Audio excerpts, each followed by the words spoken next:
Good afternoon. कक्षा 12 के भौतिक विज्ञान में आज हम ओम के नियम के बारे में और अनुगमन वेग के आधार पर ओम के नियम की व्युत्पत्ति के बारे में पढ़ेंगे। ओम का जो नियम है वो अनुगमन वेग के आधार पर ज्ञात किया जाता है।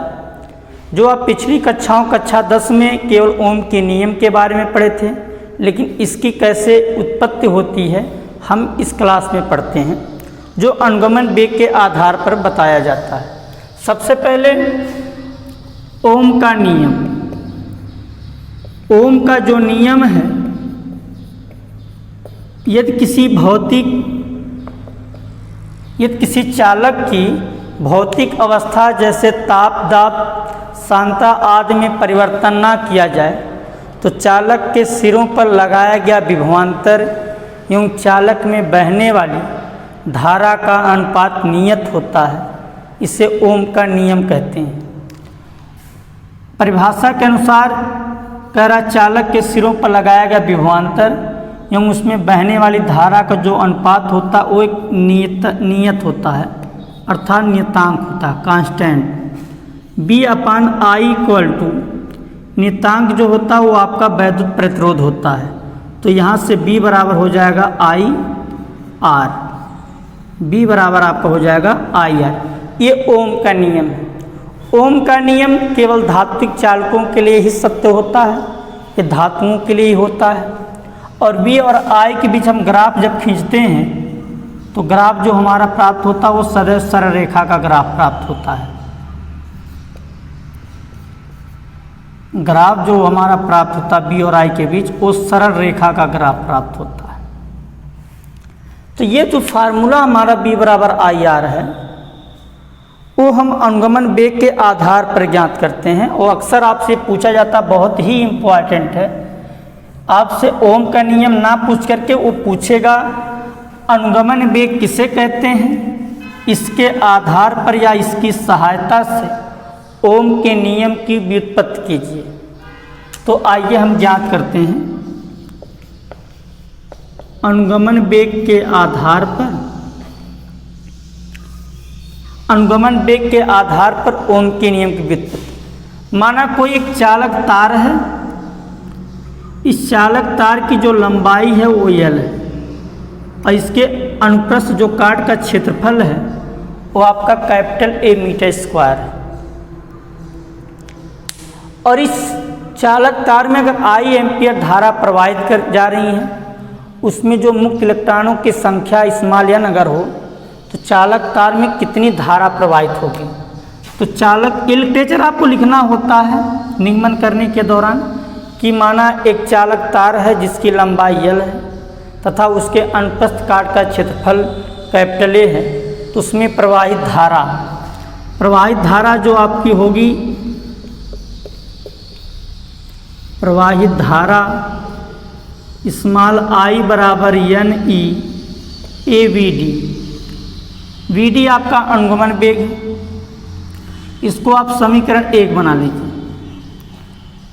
जो एक चालक तार है ये वैद्युत क्षेत्र में घटना घटेगी, तो जो वैद्युत क्षेत्र आपका होता है हम जानते हैं, चूंकि E होता है तो E बराबर B/L होता है। इस वैद्युत क्षेत्र में एक इलेक्ट्रॉन रखा गया है। इलेक्ट्रॉन पर आपका एक फोर्स लगेगा। वैद्युत क्षेत्र में रखे इलेक्ट्रॉन पर जो बल लगेगा वो F लगेगा। और हम जानते हैं कि वैद्युत क्षेत्र में रखे आवेशित कण पर जो बल लगता है F बराबर QE लगता है। तो हमने मान लिया उसमें इलेक्ट्रॉन रखा, हमने इलेक्ट्रॉनों से ज्ञात कर रहे हैं, तो यहाँ Q की जगह हम E लिख देंगे, तो यह आ जाएगा F बराबर EE। यदि कण का द्रव्यमान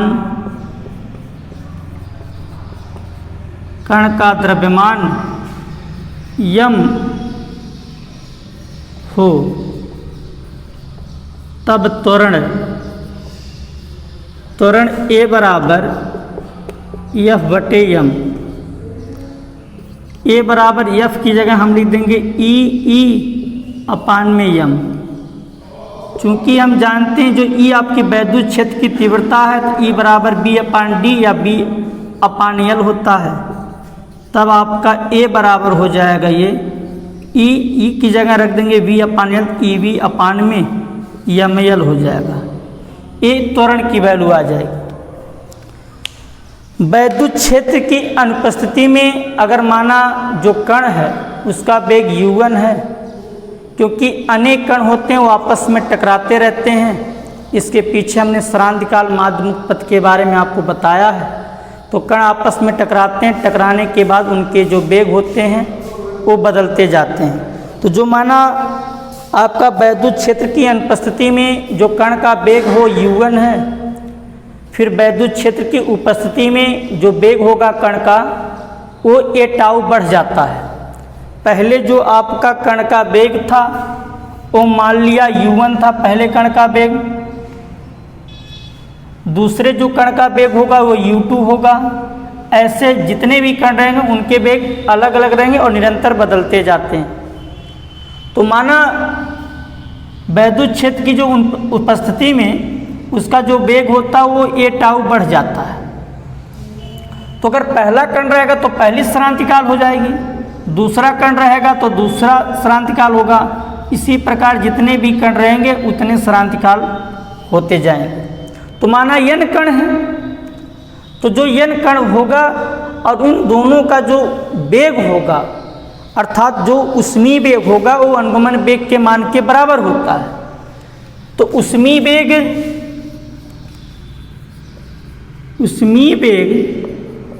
ये आपको राइट यहाँ करना होगा कि वैद्युत क्षेत्र की अनुपस्थिति में माना कण का वेग u1 है, तब वैद्युत क्षेत्र की उपस्थिति में कण का जो वेग होता है वो ए टाउ बढ़ जाता है या ए टाउ की वृद्धि हो जाती है।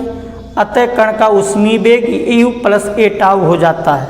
तब उष्मीय वेग n कणों के लिए जो होगा भाई आप देखिए a प्लस ए टाउ में राइट किया पहले कण के लिए तो u1 प्लस ए टाउ 1 प्लस दूसरे कण के लिए u2 प्लस ए टाउ 2, तीसरे कण के लिए चौथे कण के माना n कण है तो आपका जो ये वेग होगा un प्लस ए टाउ n पूरे के बटे n। औसत उष्मीय वेग जो होता है जैसे समांतर माध्य आपका ज्ञात किया जाता है, इसको हम अलग अलग राइट कर सकते हैं। और जो ये उष्मीय वेग होगा हमने बताया वो अनुगमन वेग के मान के बराबर होगा vd के। इसको मैं लिख सकता u1 plus u2 and so on un अपान में n plus A tau 1 plus A tau 2 and so on A tau n अपान में n। जो औसत उष्मीय वेग होता है कणों का वो शून्य होता है। bd इक्वल टू इसकी वैल्यू हम 0 ले लेंगे क्योंकि औसत उष्मीय वेग शून्य होता है। यहाँ से ये जो होगा आपका कॉमन होगा, यहाँ बचेगा tau 1 plus tau 2 plus tau 3। जितने भी रहेंगे कण तो दो कण लिखिए 3 है 3 and so on tau n पूरे के बटे n। तो समांतर माध्य बराबर तो कुल पदों की संख्याओं का योग बटे कुल पदों की संख्या। तो vd बराबर आपका ये 0 है, 0 से कोई मतलब नहीं है, बचा आपका ए आपका हो जाएगा टाउ केवल। तो जो vd का मान आ गया वो आ गया ए टाउ। तब bd equal to A tau, A का मान हम EB अपान ML यहाँ राइट कर सकते हैं। इसको आप समीकरण 2 बना लीजिए, यहाँ राइट कर दीजिए कि समीकरण 2 से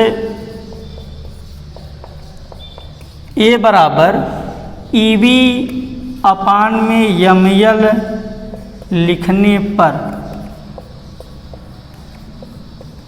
तो BD इक्वल टू ए का मान है EB अपान में ML इंटू में टाउ। अब ये जो BD का मान आया है इस BD के मान को हम समीकरण 1 में रख देते हैं। BD का मान, BD मतलब अनुगमन वेग, BD का मान समीकरण 1 में रखने पर तो I बराबर NEAVD इंटू में EV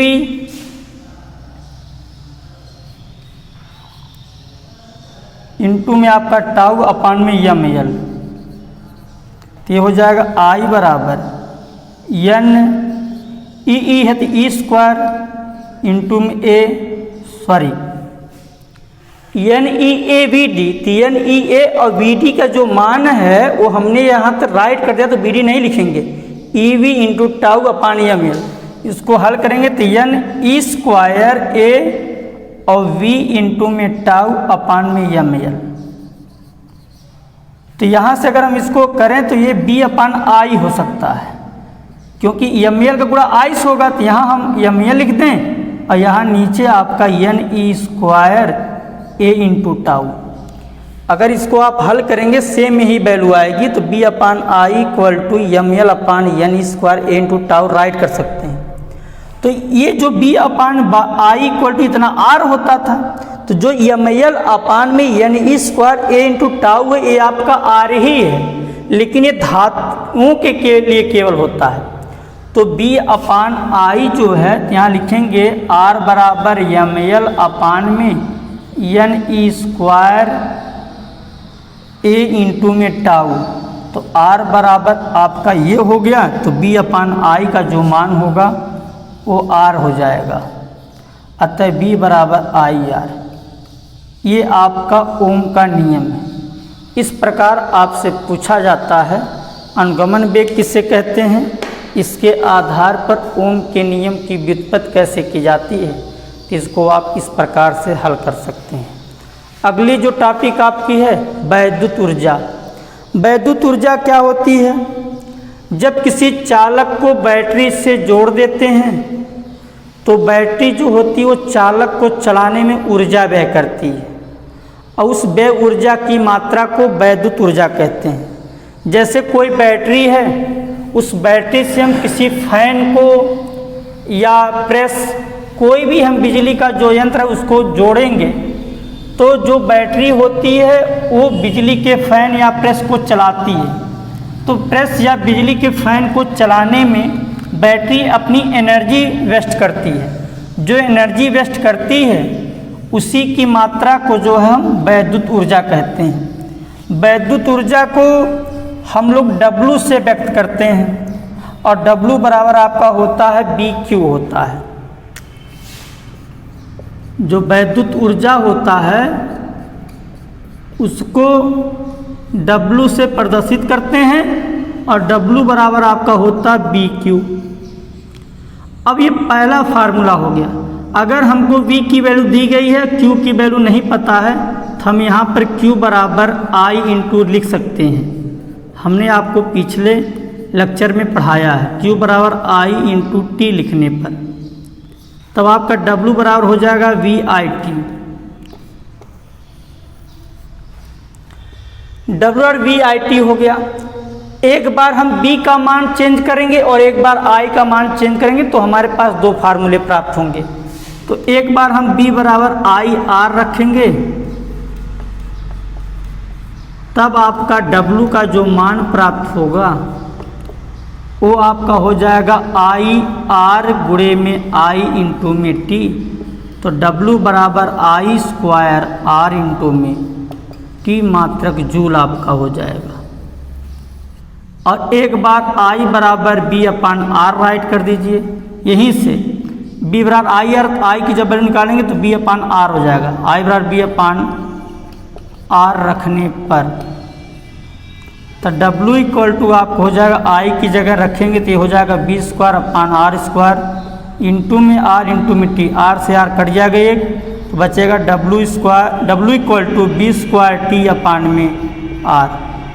जो वैद्युत ऊर्जा होती है उसका मात्रक जो आपका होता है वो जूल होता है। तो सारी राशियों का मात्रक कितना हो जाएगा, जूल यहाँ राइट कर दिया हूँ, जूल होता है। अगर किसी चालक तार में उत्पन्न ऊष्मा की गणना करने की बात करता है, तो चालक तार में उत्पन्न ऊष्मा जो W की वैल्यू होती है उसमें हम 4.2 से भाग कर देंगे, तो आपके चालक तार में उत्पन्न ऊष्मा की मान आ जाएगा। ऐसा क्यों करते हैं? क्योंकि हम जानते हैं कि 1 कैलोरी बराबर होता है 4.18 जूल, या लगभग में 4.2 जूल लिखते हैं। तो जूल को कैलोरी में बदलना होगा तो 1 जूल बराबर 1/4.2 कैलोरी हो जाएगा। तो जो W की वैल्यू आई हैं वो आई हैं BQ और VIT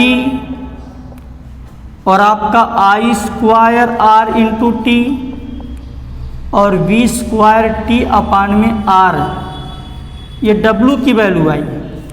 अगर चालक तार में उत्पन्न ऊष्मा की बात करता है तो H उसको प्रदर्शित करते हैं, H बराबर W/4.2 कर देंगे। अर्थात हमको अगर H की वैल्यू फाइंड करना है तो सबसे पहले हमको W की वैल्यू फाइंड करना होगा और W की वैल्यू फाइंड करने के बाद हम H की वैल्यू फाइंड करेंगे तो 4.2 से डिवाइड कर देंगे। तो H इक्वल टू आपका हो जाएगा W की जो वैल्यू है सारी BQ/4.2 बराबर VIT/4.2 बराबर I² R into T/4.2 equal to B² T/R, R/4.2 करेंगे तो 4.2 R जूल हो जाएगा। ये H के मान आपके आ जाएंगे। तो इस प्रकार आप चालक तार में उत्पन्न ऊष्मा और ऊर्जा की गणना कर सकते हैं। अगले क्रम में वैद्युत शक्ति, जो वैद्युत शक्ति होती है वो पावर होती है जिसको हम लोग P से प्रदर्शित करते हैं। वैद्युत शक्ति जो होती है, अगर हम 1 सेकंड में जितनी ऊष्मा को प्रवाहित करते हैं या जितनी ऊर्जा को व्यय करते हैं, उस व्यय ऊर्जा की मात्रा जो होती है वो शक्ति के मान के बराबर होती है। जो भी यंत्र करता है, वैद्युत शक्ति को P से प्रदर्शित किया जाता है। वैद्युत शक्ति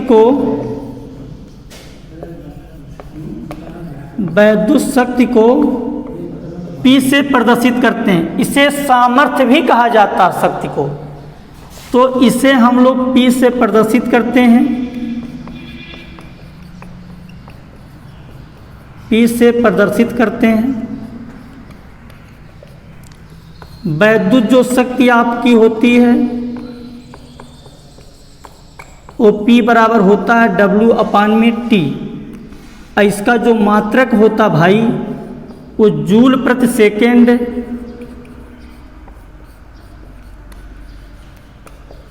या वाट होता है।